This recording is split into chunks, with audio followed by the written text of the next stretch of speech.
안녕하세요. 군사독복입니다. 서방 국가에 엄청난 비상이 발생했습니다. 나토 정상회담에 열받은 푸틴이 나와서는 안 되었을 역대급 정신 나간 최악의 무기를 탑재시킨 채 핵잠수함 2척을 출격시켰는데요. 나토를 겨냥한 강력한 무력 시위에 나선 이 무기의 정체는 바로 포세이돈이라 불리는 핵추진 핵수중 드론입니다. 원자력으로 추진되며 거대한 핵폭발을 일으키는 핵어뢰라고도 볼 수 있는데요. 여러분도 아마 영화 딥 임팩트, 아마겟돈, 2012, 투머로우 등의 재난 블록버스터 영화들에서 수백 미터 높이의 초거대 쓰나미가 도심을 통째로 집어삼키는 장면들을 보셨을 겁니다. 바로 이런 재난을 일으켜 적진을 완전히 끝장내버리기 위해 나온 것이 바로 이 정신나간 핵수중 드론 포세이돈의 정체인데요. 그동안 설마 저걸 진짜로 사용하는 미친 짓은 하지 않겠지라는 우려 섞인 시선이 이 무기에 집중되어 왔는데, 러시아 푸틴은 대체 왜 이런 무기를 탑재한 채 핵잠수함을 출항시킨 걸까요? 이 가공할 무기로 우크라이나 혹은 인접한 다른 유럽 국가 중 어느 한 곳을 공격하려는 의도인 걸까요? 전문가는 아니지만 해당 분야의 정보를 조사 정리했습니다. 본의 아니게 틀린 부분이 있을 수 있다는 점 양해해 주시면 감사하겠습니다. 시기가 시기인 만큼 나토 정상회담이 열리고 있는 스페인에서는 지금 참여하는 모든 나라가 비상사태라고도 할 수 있을 정도로 긴박한 군사적 대치가 이루어지고 있습니다. 스페인에서는 경호와 경비가 사상 최대로 이루어지고 있고, 미국도 스페인 연안으로 항모 전단을 급파했습니다. 러시아는 나토 정상회담이 진행되기 전부터 대형 핵잠수함 2척을 동시에 출격시켰습니다. 세베로도빈스크를 출항해 100회를 빠져나가고 있는 거대 잠수함 2척이 현지 시각 6월 25일 센티넬2 위성으로 포착되었는데요. 이 2척의 핵잠수함 동향을 절대 무시할 수 없는 이유는 러시아가 나토 정상회담에 앞서서 유럽 전체를 일격에 쓸어버릴 수 있는 엄청난 위력을 가진 비밀 무기를 사용할 수 있다는 문제 때문입니다. 보통 잠수함을 출항할 때 수중에서 작전을 수행하는데, 이번에 위성에 찍힌 모습을 보았을 때 해수면 위에서 "나 핵잠수함 움직인다. 봐라, 너네 이번에 이상한 소리 하면 끝장나는 거야" 라는 식으로 대놓고 움직이는 모습을 보였는데요. 해당 잠수함은 2019년 진수하고 2021년에 배치된 길이 184m의 수중 배수량 24,000톤의 새로운 벨고로드급 특수전 잠수함 벨고로드함과 단 한 척만으로 지구의 절반을 소멸시킬 수 있다는 타이푼급 전략 원잠의 1번함 드미트리 돈스코이로 확인되었습니다. 드미트리 돈스코이는 타이푼급 1번함으로 40년이 넘게 현역으로 북방 함대에 배치되어 있는 소련의 유산이라고 할 수 있는데요. 이 잠수함은 전장 172.8m에 한폭 23.3m, 수중 배수량 48,000톤에 달하는 거대한 잠수함입니다. 주 임무로는 핵미사일 여러 발을 싣고 미국에서 탐지하기 힘든 북극해 빙하 밑에 숨어 있다가 3m 이상 두께를 가진 빙하를 뚫고 부상해 적국의 주요 거점, 대도시 등 전략 목표를 초토화시키는 임무를 맡고 있는데요. 무장으로는 최대 사거리 8,300km급 R-39 리프 SLBM 20발을 싣고 있어서 이 배 한 척으로 지구 절반이 불모지가 될 수 있다고 할 수 있을 정도입니다. 이 SLBM은 다탄두 탄도미사일에 쓰이는 MIRV 탄두 10개를 장착하고 있어 단 한 발만으로도 10개의 대도시를 초토화시킬 수 있는데요. 20발을 모두 쏟아볼 경우 한 번에 지구 전역의 200개 도시를 동시에 핵탄두로 공격할 수 있다는 말이 됩니다. 지금은 이 R-39 SLBM이 퇴역하기 시작하면서 RSM-56 불라바 SLBM으로 교체가 진행되고 있다고 합니다. 타이푼급 전략 원잠 드미트리 돈스코이와 함께 출항한 벨고로드함은 지난해 배치된 특수전 잠수함으로서 미국의 시울프급 3번함인 지미카트함처럼 적해안에 특수부대를 투입하고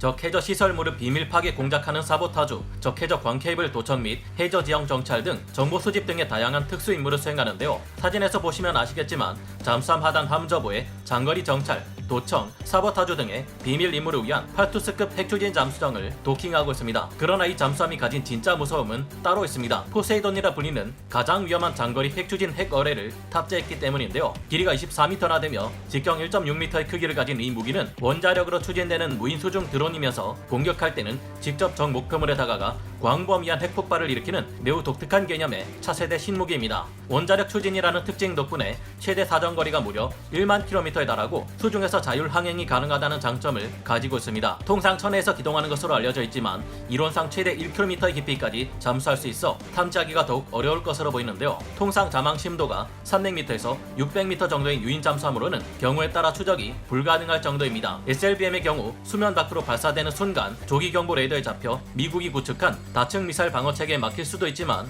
이 포세이돈은 수중에서 날아가기 훨씬 위험한데요. 물론 수중에도 미 해군은 겹겹이 중첩된 대잠 감시망을 가지고 있지만 오로지 음파로만 적을 감시해야 하는 수중 환경은 아무리 촘촘한 대잠 감시망이라 해도 빈틈이 생겨나기 마련입니다. 잠수함이라면 몰라도 사람이 타지 않은 무인 수중 드론이라면 포착하기가 더욱 어려운데요. 이 때문에 포세이돈은 은밀하게 적의 해군 기지나 항구에 기습 공격을 가할 수 있다는 것이 크게 우려되는 무기입니다. 이 포세이돈은 평소 기동 중에는 저소음 스텔스 모드로 움직이다가 목표 2km에서 3km에 근접하는 순간 수중에서 시속 180km라는 엄청난 속도로 급격하게 치고 나가서 타격합니다. 이 때문에 평소 기동 중에 추적이 어려운 것은 물론 공격을 피하기도 상당히 어려운데요. 타격 시 적의 소나 감시망에 잡힌다고 해도 2-3km 거리에서 목표물에 도달하기까지 1분이면 충분합니다. 미 해군의 경우 어뢰를 통해 어뢰를 요격하는 체계 또한 갖추고 있지만 시속 180km로 돌진하는 고속 어뢰를 짧은 시간 안에 수중에서 요격하는 일은 사실상 불가능한 일인 것으로 알려져 있는데요. 이런 데다가 포세이돈이 가지고 있는 핵탄두는 전술 핵무기 따위와 비교할 수 없는 막장 그 자체 수준입니다. 포세이돈은 무려 100메가톤급의 전략 핵탄두를 탑재할 수 있어서 연안에서 사용할 경우에 영화에서나 보던 쓰나미를 몰아치게 만들 수 있을 것이라는 말이 많은데요. 과거 나가사키에 떨어져 일본 제국의 야욕을 끝장내버린 두 개의 원자폭탄 중 더 강력했던 펜맨의 위력이 21킬로톤이었던 점을 감안하면 굉장한 위력입니다. 100메가톤이면 펜맨 원자폭탄의 무려 4761대 위력인 셈인데요. 역사상 실제로 터졌던 가장 강력한 핵폭탄이었던 차르 봄바의 2배 위력입니다. 만약 이 포세이돈이 미국 본토 연안을 타격할 경우 아무리 세계 최강의 군사력을 가진 미국이라 해도 주 단위의 광범위한 피해를 입게 된다는 분석도 있습니다. 다만 진짜로 영화 속에서처럼 초거대 핵쓰나미가 발생하기보다는 수중에서 핵폭발로 인해 발생하는 강력한 지진, 초고농도의 방사능이 가득한 인공 지진 해일로 인한 강력한 방사능 낙진 피해가 예상되는데요. 지반이 약한 섬이 타격받아 포세이돈이 지반을 뚫고 들어가 벙커버스터처럼 안에서 터질 경우 지반을 붕괴시켜버릴 수도 있습니다. 이로 인한 피해는 생각보다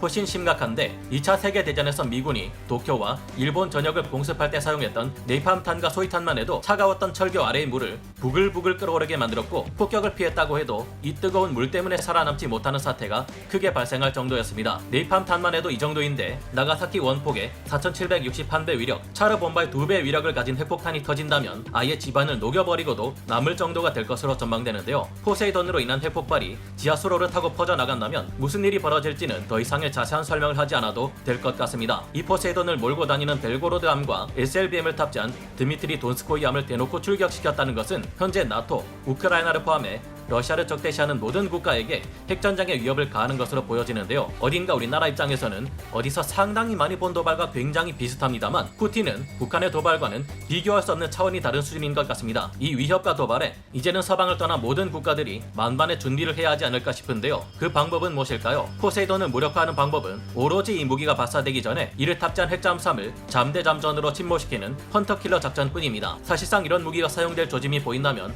미 해군이라 해도 동원할 수 있는 모든 잠수함들을 총동원해 추적하고 발사 전에 아예 납포해야 할 만큼 포세이돈의 위험성은 큰데요. 그러나 러시아라고 해서 이 같은 무기를 함부로 쓸 수 없는 것이 포세이돈은 최강의 위력을 가진 핵무기이며 이를 사용했다간 얻는 것보다 잃는 것이 많기 때문입니다. 정말로 핵쓰나미를 일으켜 적의 영토를 수몰시키려면 공격용 전략원잠 수십 대와 여러 발의 포세이돈이 필요하지만 이 정도 대규모 핵잠수함의 움직임은 금세 선진국 해군에게 들키기 마련입니다. 물론 포세이돈으로 인한 피해는 절망적인 수준이겠지만 어디까지나 그 효과가 적의 함대나 항구 시설만을 목표로 할 수 있고 방사성 쓰나미는 부차적인 효과에 불과합니다. 이 때문에 포세이돈은 전술 무기로서는 쓸만할지 몰라도 전략 무기로서는 그다지 효과가 없을 것이라는 의견도 전문가들 사이에서 많이 나오고 있는데요. 100메가톤의 전략 핵무기인 포세이돈을 사용했다는 것은 상대편이 가진 핵무기로 하여금 러시아에게 핵보복을 가할 빼도 박도 못할 명분을 주는데요. 이렇게 될 경우 핵전쟁의 특징상 살아남기 위해서는 단번에 상대편의 모든 것을 박살내야 합니다. 어설프게 러시아가 미국의 해안을 포세이돈으로 공격했다가는 미국이 가진 수천 발의 핵미사일이 러시아 본토에 떨어질 수 있다는 말이 되는데요. 러시아 입장에서는 겨우 상대국의 항구 하나 박살내자고 상대편의 핵보복 공격에